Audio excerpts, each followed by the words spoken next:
We ride together. We die together.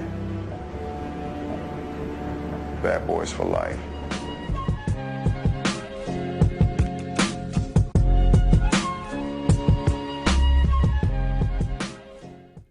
Welcome to Blerd Entertainment. I hate this, man. I'm your host, Jason Strange, with my co-host, Daryl Stokes. No, I'm just playing. Welcome everybody to Blerd Entertainment. We got some things we want to talk about today. Yes, we do. What's good, everybody? Thank you for coming back. Thank you for sticking with us for another episode. We are here for episode 6 of the Blerd Lines podcast. And as you can see, we are not in our usual setting. We trying some things, trying some new things, and trying to, workshop and see what we can do better and, make it feel like more of a comfortable space. Yep. For the both of us, and make it more comfortable for you guys to sit in with us and experience the show. So let us know what you guys think of the new setup, man. And it's not permanent, we're, like I said, we're workshopping. So, but yeah, definitely let us know, and appreciate, like I said before, appreciate you guys coming out, and before we get started, if you guys could please like, share, subscribe and all that. Just if you guys can just like and subscribe. I mean, I'd love for you to share it too, but like and subscribe. That would be very, very helpful for us. Yeah. We're doing some numbers, doing some better numbers now. So if you guys if we could get just as many likes as we do have viewers, just all we need you to do is just hit that one button, and that's it. 2 buttons. Subscribe as well. My fault. 2 buttons. But today we got for you guys, we have a few topics for you. Starting, we have Moon Knight episode 2 review. We'll get into that. We just seen Sonic the Hedgehog 2 for the second time last night, so we got a review for you guys with that one. And we're also going to talk about the Doctor Strange tickets that dropped last week. So to get right into it, man. First of all, how are you doing today? I always want to know how you doing, man. How you been since the last time we've been on? I've been good. Work. Same stuff, different day. Yeah. Just enjoying my life day by day, hanging out with the people I love. So it's been good. What about you? That's good, man. It's about the same, same stuff, different day. Yep. Can't complain. Just working and trying to get prepared for this, man. So I'm glad to be back for sure. But let's go ahead and get into this Moon Knight episode, man. I believe it was titled "The Suit," if I'm not mistaken. No. Summon the Suit. Summon the Suit. That's what it was. Summon the Suit.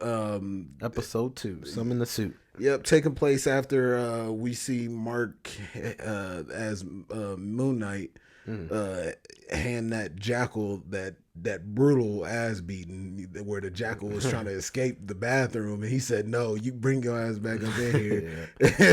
So, but following that altercation, we open up this episode with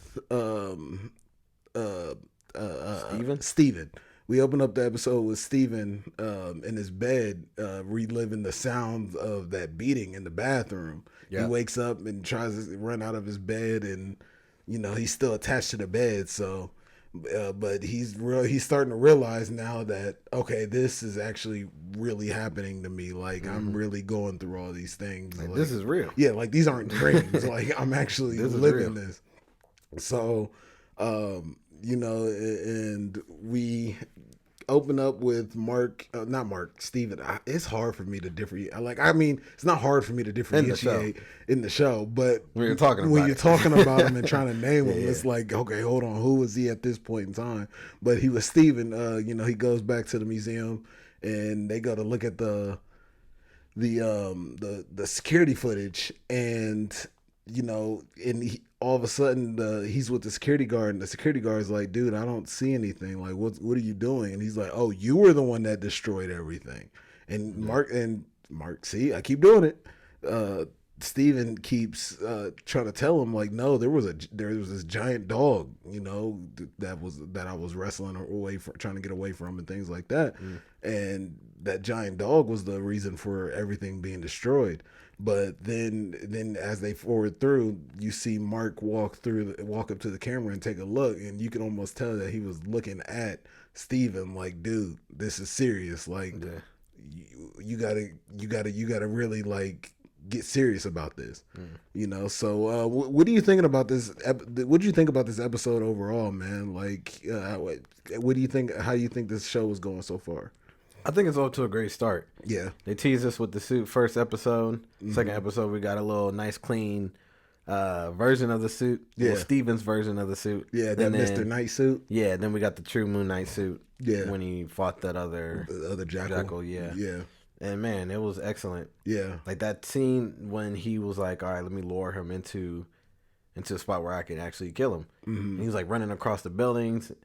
And like that, I thought that was pretty dope to see. So I'm excited for the rest of the season. I think it's gonna be great. So far, I'm having fun watching it, and it's a different take on it. This Egyptian culture, and even at the end of the episode, he went back home or back to where everything has started in Egypt. It looks like, right? Yeah, that's what I thought. It looks like they went back to Egypt. They all had brief talks about hieroglyphics. So I feel like they are playing a lot more into they're giving more information on it. Into like that Egyptian culture, Yeah, like giving us a taste of what that looks like, and also incorporating into a Marvel character that not many people know of. So it's a whole different culture. And that's another side note, like the way Marvel has been culturally with their depictions. Yeah. Their cultural depictions, I guess. They've been real, like, I feel like this phase, they've been really focusing on inclusivity. Oh, yeah. Like the Eternals, Shang-Chi, this show. Yeah. So I think it's a step in the right direction to see heroes of all kinds. And then, you're going to get the Miss Marvel coming soon. So far, I'm really enjoying this show. Yeah, man. Me too, man. And, it's the Egyptian culture, from, like you said, like when I was in world history, when we were learning about the Egyptian culture, that was like if I paid attention to anything in that class, I definitely paid attention to that class, because your boy, not to toot my own horn, but your boy could read some hieroglyphics back then. I'm just saying, like, I'm talking like it's hard. I'm not no King Tut or nothing, but I can read some. Reading hieroglyphics. I can't do it now. It's been so many years since that, but it's actually not that hard, to be honest with you. Yeah, it's learning an alphabet. That's all it is. But so. Later on in the show,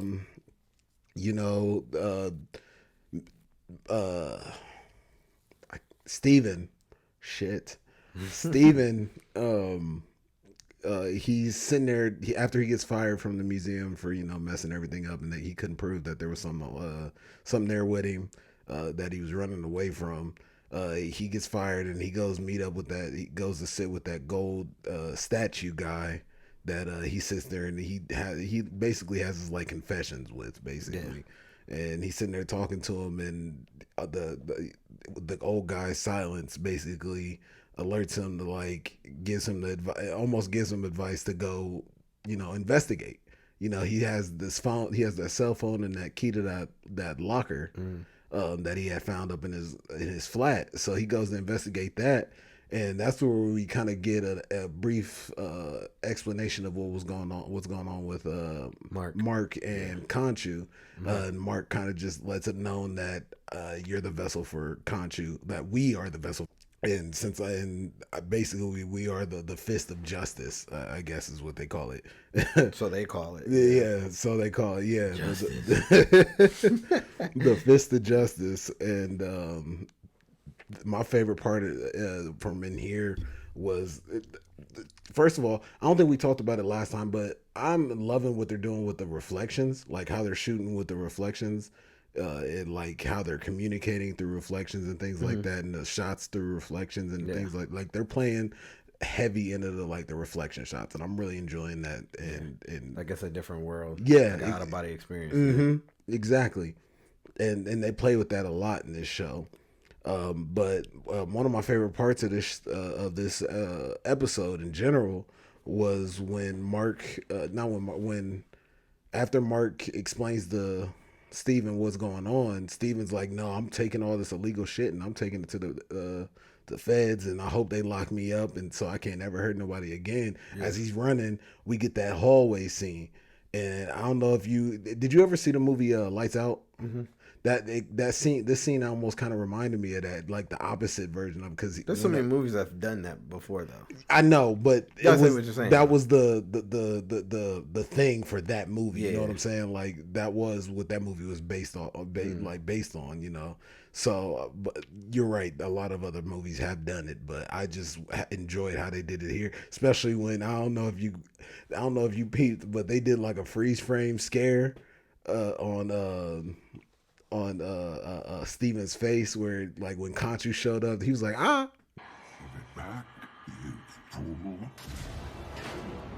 It was at this moment that he knew he fucked up. Yeah, I thought my TV had messed up for a second. I did too. Then I'm like, yo, they really just threw that in there out of nowhere. But yeah, man, I enjoyed that scene, man. And right after that, we get introduced to the character that was calling him on the phone, Layla, and we find out that this was his fiance, his wife. Yeah, they were married. You know, so what did you think about Layla and what she brings to this show, man? I think it gave us more clarity as far as what mission was going on. Like obviously, her and Mark were working on something, discovering something bigger than what was going on. Like there's something bigger. There's a bigger picture that they were really investigating, and they were close to getting it. And I think that's the whole purpose of them going back to Egypt. But I know now she's like, okay, she's understanding of what's going on, especially after his encounter with the one guy. I can't think of Arthur. Yeah. After that encounter, she was like, okay, I see that he's literally not Mark. Like, this is some random dude. It took her a minute. It took her a while. Like she didn't think so at first. Like, no, you're Mark. What are you talking about? But now she actually seen it firsthand. Like, okay, like now I'm on your side. This is what we got to do. Yeah. So now it's like, all right, you know, she's on our team. We got a little bit about her, and you know, I'm excited to see what else she brings to the table. Yeah, which shocked me. I didn't think she was going to be a badass. Like, I mean, you know, not saying that she wasn't a badass, but she started. We didn't think of that. Yeah, either. She started whooping ass. Yeah. You know what I'm saying? Then Conchu had mentioned it was like, you know, your replacement is closer than you exactly think, my brother. Exactly. And I think that's when it was like, okay, right. She's really about it. Yeah, like there's something about there's something that he sees in her that like he's like, no, that's if I part ways from you, Mark. Yeah, that's my next vessel. So just remember that. Yeah. But yeah, and that's like his next in line. The next. Yeah. So it's like if he messes up. Right. So it's like you can go ahead and. You know, because Mark it keeps reminding him that we made a deal. Like, as soon as I help you with this last mission, I'm done. Yep. And you relinquish me. And Conchu's like, that's fine. But just know you're not going to like who my next avatar is.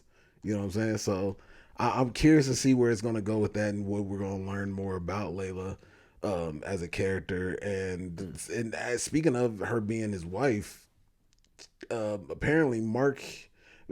You can tell that Mark is trying to distance himself away from her because he doesn't want her in it. Yeah, because he doesn't want her in it, and he wants her as most far superheroes do with their significant others, and you know he wants her as far away as possible, especially since you know Conchu is eyeing her. You know what I'm saying? So, you know he sent her divorce papers. Yeah, that's why when they had that first interaction with her and Steven, Mark was in the back in the reflection, like, don't bring her into this. Yeah. Like the whole episode, he was pleading with him, like, dude, don't tell her anything. Like, but she still ends up finding out anyway, you know, because she didn't understand what she was getting into.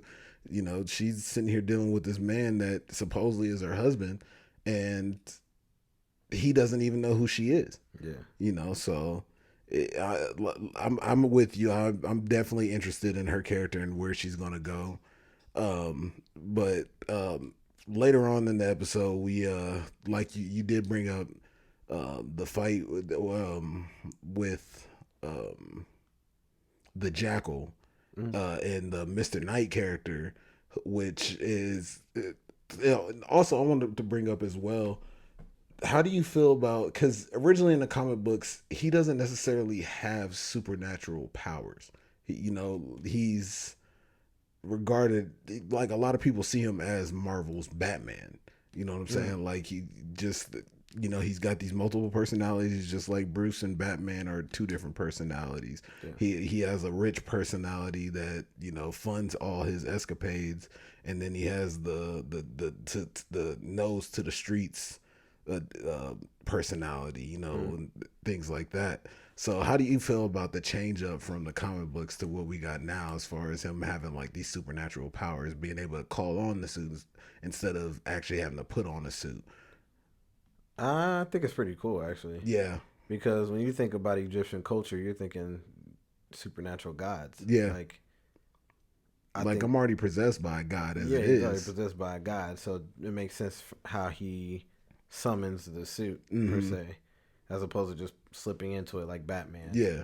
I mean, they try to be they try to follow the comic books. Yeah, but it's more of an adaptation than it is adaptation. Translation. But yeah, like this is a new take on it. That's going from the comics to the big screen. So a lot of people don't even know who Moon Knight is. This is people's first time seeing who this character is or what he can do. So I think it's a great way to introduce him. I mean, it's different. It brings more excitement to it than it just being like, okay, he just running around punching people a little harder than normal.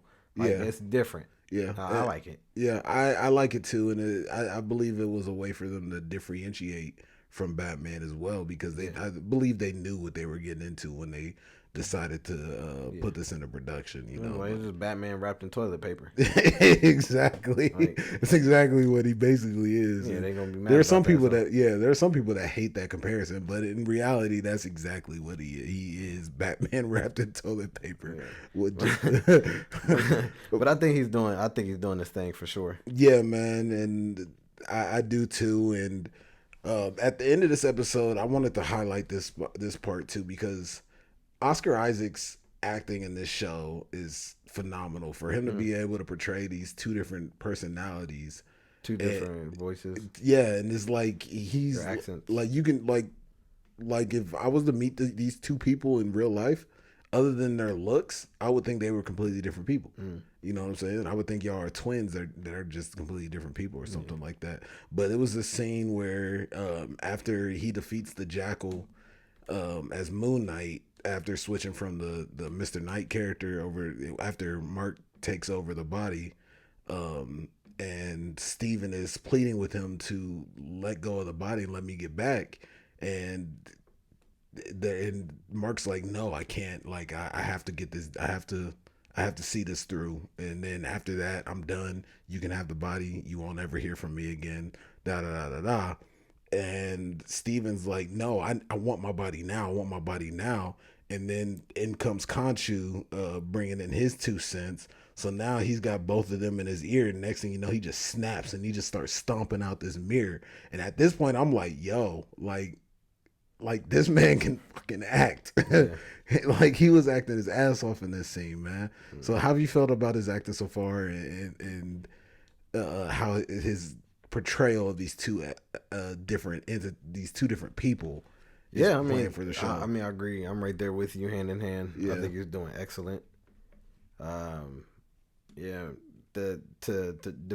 depict two different people, but be the same person essentially. Yeah, is probably not an easy task. No, and he's handling it well, like bouncing from accent to accent, and then on top of that, like you can sense how different they really are from each other. Yeah, like one's just nervous, like I'm just a gift shop guy.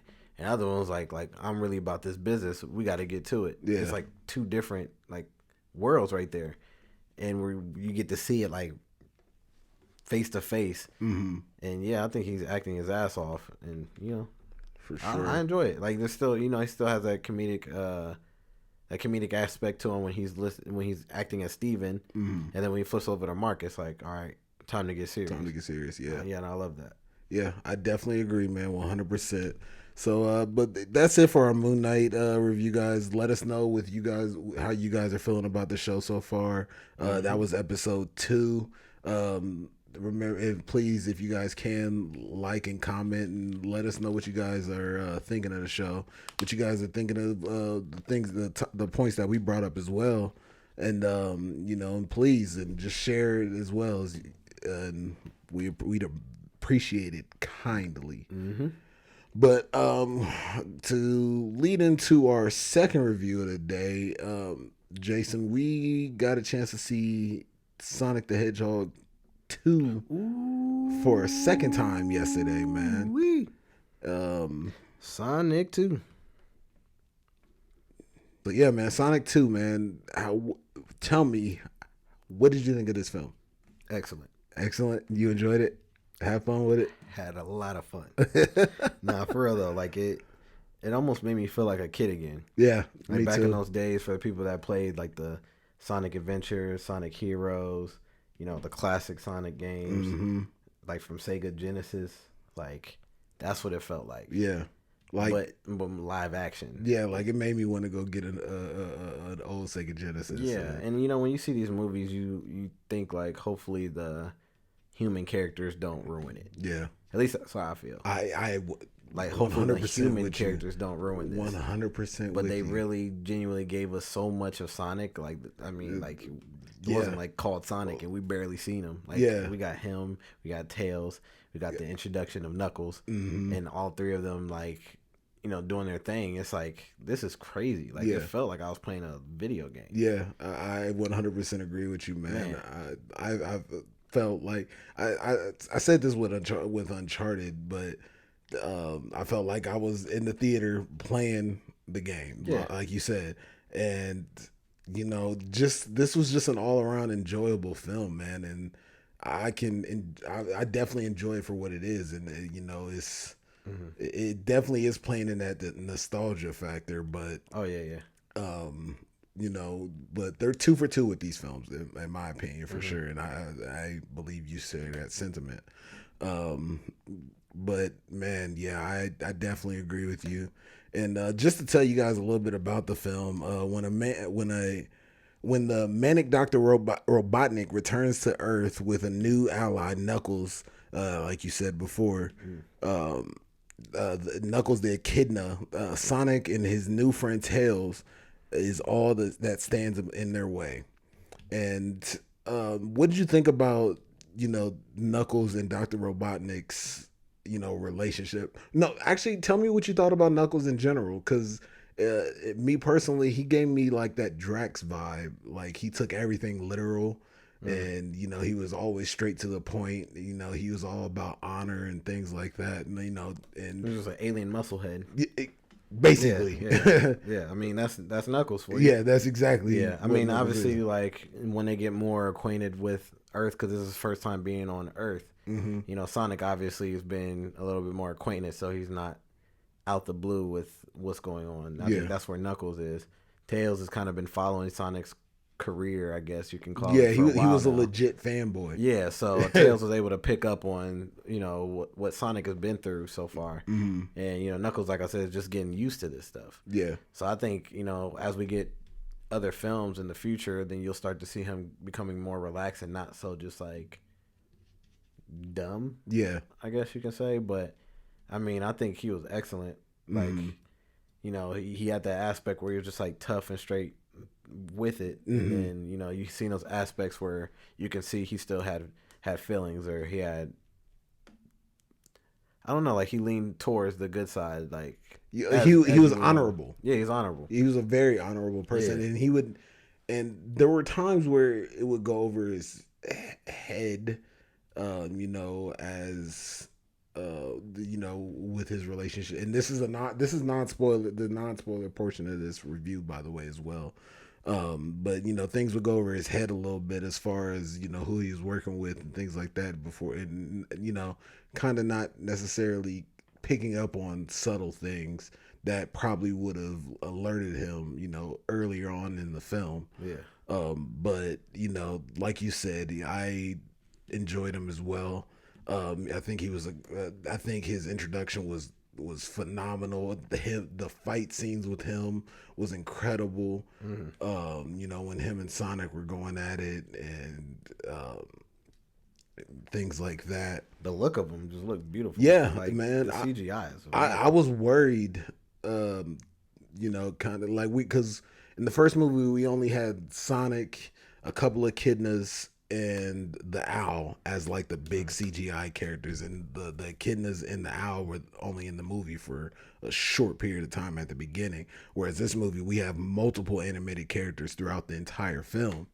I was kind of worried to see how that was going to translate onto the big screen, and I think they handled it wonderfully. Oh yeah, they did it excellent. Like, and then like there were scenes where we, like you pointed out, like as far as like the CGI and everything, or like the attention to detail, when Sonic got wet, like you could see his fur clumped together in a wet, and like you can see drops of water throughout like, man, that's quills, crazy. and like that's attention to detail, and that's something that I wouldn't have expected that type of attention to detail if we would have got that first iteration of Sonic that they were. I think we still would have gotten that attention to detail. It just wouldn't have been a very unattractive Sonic. Yeah, and I think that's what didn't draw people into it. It's like just the look of Sonic itself. Like if that's how you're looking, I'm not watching that movie. Right. So like, all right, we gotta appeal to fans. I don't know if this is some type of like what's the word I'm looking for?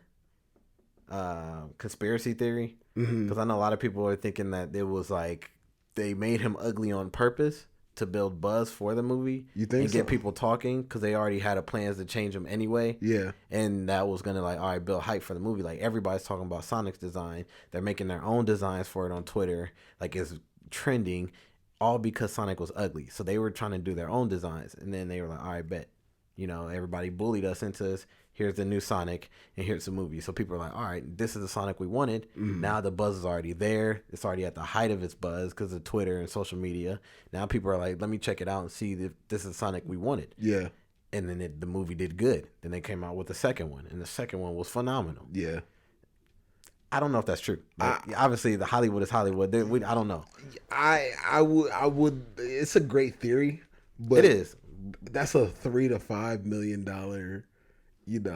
Who knows? Like that. I don't know what Hollywood does. I know they back there. I think they spent like a good $3 to $5 million to fix Sonic, bro. So I don't know if that's necessarily the case, but I do like the idea.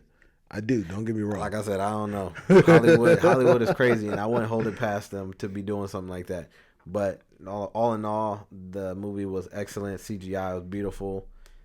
Seeing them all in action together, again, it made me feel like a kid again. Yeah, I'm a huge Tails fan, so to see Tails, I was watching like Sonic XD. I know you remember those Saturday morning cartoons. With Sonic. The Saturday morning cartoons. Yeah, that's what it was like. Watching it definitely felt like together. That. Yeah, man. But let's go ahead and spoiler warning. I do want to go ahead and get into some spoilers here, man, and. But I'm giving you guys this chance now before we jump right into it. 3, 2, 1. Super motherfucking Sonic, bro. Yeah, that was crazy. Oh my god, bro! When I tell you, that's crazy. That looks fire, bro. Like, and when I tell you, me and my son, like me and Zeke, we were both up in our seats, like, and then I look over, I see all you and Chris up. Oh yeah, we peeled up. Me and Chris were like, hold on.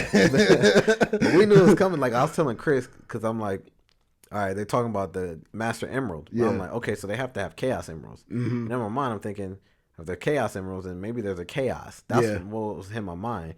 And I'm like, with Chaos Emeralds means that there's a potential that he could use the emeralds as Supersonic. Yep. I did not think it was going to happen this soon. Yeah, I didn't think so either. But man, when he popped up with them emeralds, and I'm like, oh my gosh. What? And you know what this movie actually made me think? A Dragon Ball movie is possible. Think about it. Because Supersonic, by the way, I think they can get away with doing it with the animation, the CGI animation, like legit just that. Yeah, you don't think they'd be able to?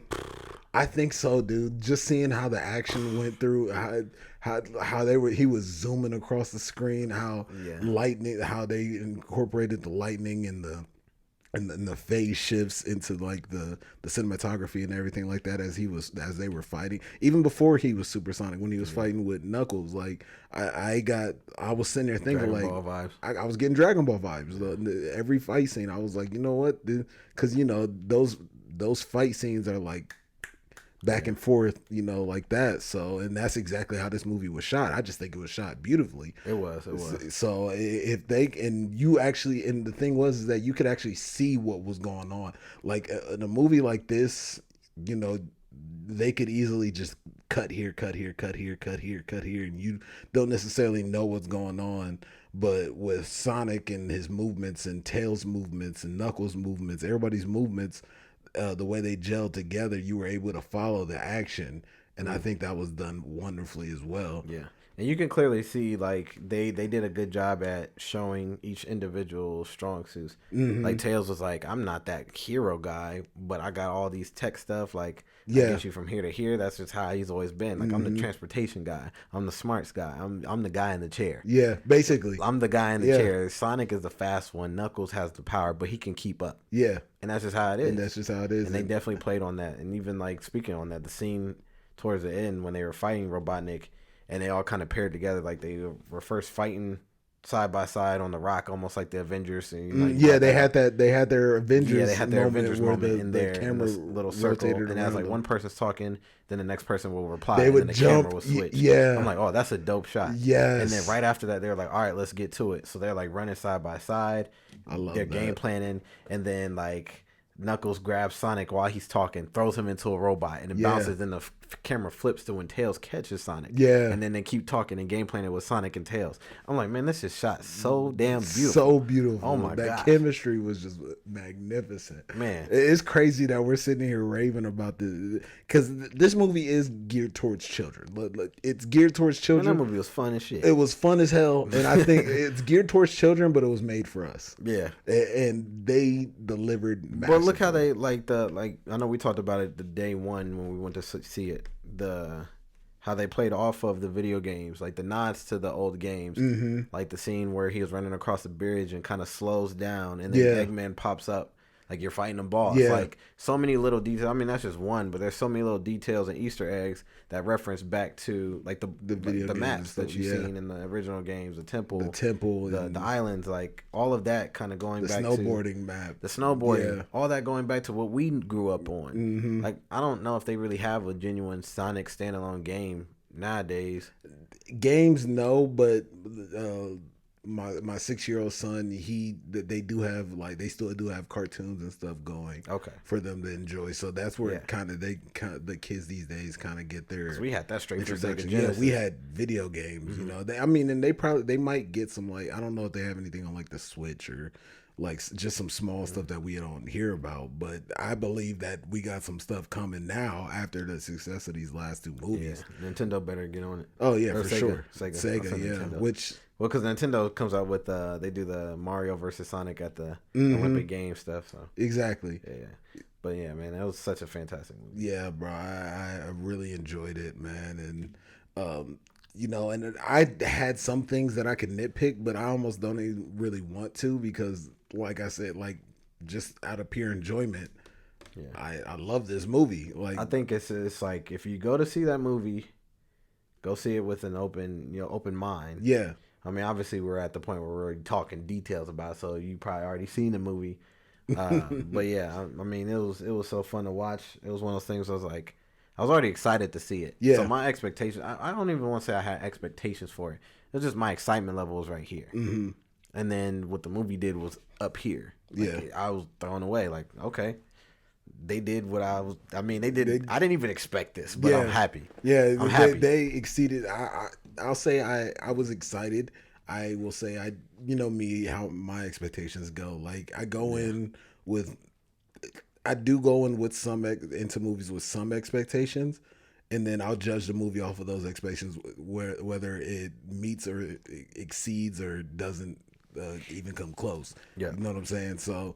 It definitely exceeded my expectations, which were already pretty up there for me going into the film. Mm-hmm. So Yeah, man, I really enjoyed it, man. And if I was to even rate this movie, I'd give it a high 8, somewhere in the high 8s. I don't even know what to put on it, but you know, and just for like a small nitpick, the only thing that I didn't necessarily, I won't say I didn't like, but didn't make sense was the wedding and the Oh yeah, why the cops were there? yeah, in the first why the place? cops were there in the first place. Yeah, And like, that how'd didn't- y'all know this was about to happen? That made no sense. Like y'all, unless they Knew anywhere Tom went, they Sonic was gonna but be. why not put somebody in Tom's position? Why not have a around wedding Tom? in a normal place? Yeah, or that In or, the city? Yeah, you know, don't where Tom would be more likely to be with Sonic. You know, so it didn't make any sense to me. But that was like that one little small nitpick, and that was the biggest thing. Probably We'll see what CinemaSins has to say. right. Oh yeah. Shout out CinemaSins. But man, please let us know what you guys think of this movie. Please let us know down in the comments section below. Give us a like. Give us a subscribe if you're not already subscribed. All that good stuff, man. And just real quick, in our last story, we had Doctor Strange tickets dropped last week. I struggled. You struggled. I struggled. We struggled. like these tickets shut down AMC for a good like 6-7 hours, man. It took me forever to be able to get us some tickets. Yeah, honestly, I was like, man, we might not see it. Did you get it for Thursday?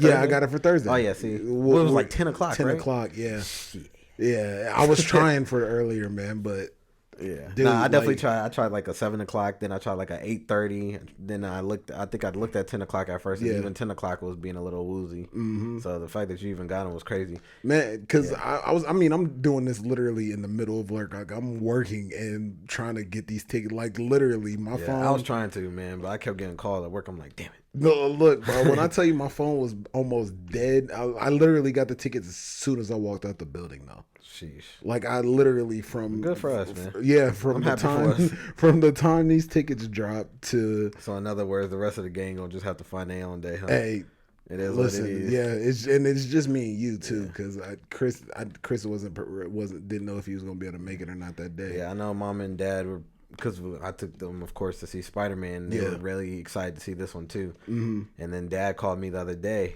Yeah. He was like, hey, man, Jason, did you get them tickets? I know he probably Dad, if you watch this, I know he probably said, I know why he said it. He wanted to make sure he was going, too. Yeah. But knowing that we probably going to see him 4 or 5 times. Yeah, then I know I'll be able to bring them then. Yeah. At least by the second or third time. I don't know how we'll be able to even get the second tickets. Yeah, I've been thinking about that too as well, trying to get into to get those other tickets. Like we might not even see it for another 2 weeks after. Don't talk down on it. Like I mean, we got into Spider-Man pretty quick. I feel like. Yeah, we did. I feel like we. That's because they threw in a random showing out of nowhere. So that is true. People were ready for that. Yeah, that is true, and I'm sure that's probably what's going to happen with this movie as well. Yeah. So, but I'm definitely excited, man, for this. Like I was saying earlier, me and expectations. My expectations are through the roof for this movie. When's it come out again? May 6th. Oh, so we're only a few weeks away. Oh. Yeah, we're only a few weeks away, dude. Man. So I'm kind of happy. Like time has kind of been feeling like it. Watch it change after I say this, but time has been feeling like it's kind of moving along. So like I said, I'm excited for it, man, and my expectations are through the roof, and I really hope that it delivers. I hope it delivers, and I think it will. Yeah, I hope it exceeds. But if it can just meet where my expectations are, this will be a great film. Yeah, I already know it will for sure. I mean, Benedict Cumberbatch had a lot of good things to say. He said it's gonna top Spider-Man. So. Yeah, he did. Elizabeth Olsen came out and said that this is going to be a whole new, thing for Marvel, and it's going to be bigger than ever. So. I think it'll lead us into the right direction of where we're gonna go with the Avengers films and future projects. It's definitely because we haven't really had too much that pushes the envelope for Marvel yet. As far as like what the next phase, what's to come. Like Loki was probably the biggest thing that really pushed the envelope, and and WandaVision kind of did, but WandaVision was more so a setup for this movie. Yeah. So and Eternals didn't necessarily, even though I liked Eternals, it didn't necessarily deliver on pushing the envelope as everybody thought it was. you know, because we thought they were going to bring in evolution and the mutants and stuff like that in that movie. But that's not what happened. So, you know, it is what it is, man. But yeah, your final thoughts on the movie, man, and where your expectations are for it. Like I said, I don't know what to expect. It ain't changing until May what? 6th. Until May 6th? 5th. May 5th. 5th. Because that's Thursday. Yeah, May 5th. Yeah, I have no idea what's happening until May 5th. Yeah. I'm going to go in that theater. I just know I'm going to see Doctor Strange and I'm going to see Scarlet Witch. Yeah, and a whole lot of others. And a whole lot of other stuff that I have no idea what's to come. Yeah, man. So, yeah, that day, you're going to hear about it after when we have our that episode. Yeah. After that. Oh, yeah. I'm going to lay it all on the line. I might come in here cheesing. Oh, yeah, for sure. But, yeah, man, I'm excited. I think it's going to be great. I don't think it'll be a bad film at all. Oh, no. Like, I really genuinely don't think it'll be a bad film. No. Well, Marvel hasn't made, in my opinion, Marvel hasn't made a bad movie. You know, they've made films that didn't hit their peak or whatever. Like, you throw in, like, the Thors. But, like, collectively, they were good movies. They were good movies. Some just way better than others.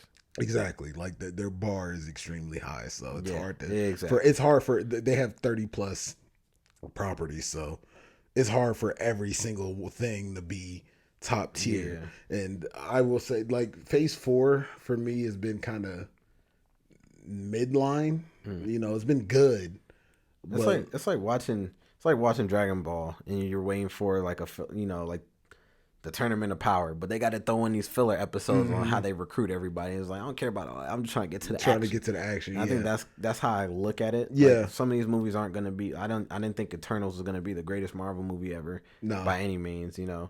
And that's just something that they kind of give us, like, okay, let me introduce these characters to you guys. You have no idea who they are. Shang-Chi was a good movie. I thought that was better, but I still didn't look at that like that was peak Marvel. Yeah. Like, it was just like, that was a good movie to introduce a character, and then, you know, we'll get Doctor Strange. And then, which I hope we, speaking of, I guess that movie did kind of push the envelope a little bit toward with at least the end credit scene did. Yeah. You know, but so I hope we kind of get especially with Wong, you know, and being in this maybe he might be in this one too. So hopefully we get. I didn't think about that either. Yeah, see, so we might get some inclination of, you know, who the rings were calling. And I'm not taking any guesses till May 5th.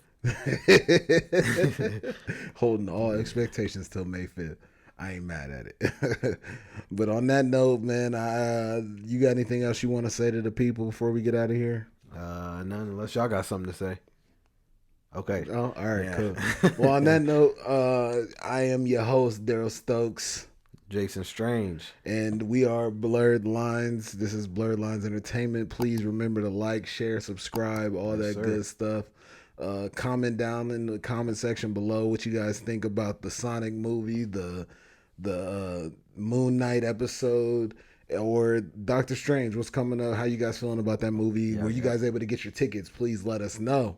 And on that note, we are out of here. Peace. See ya.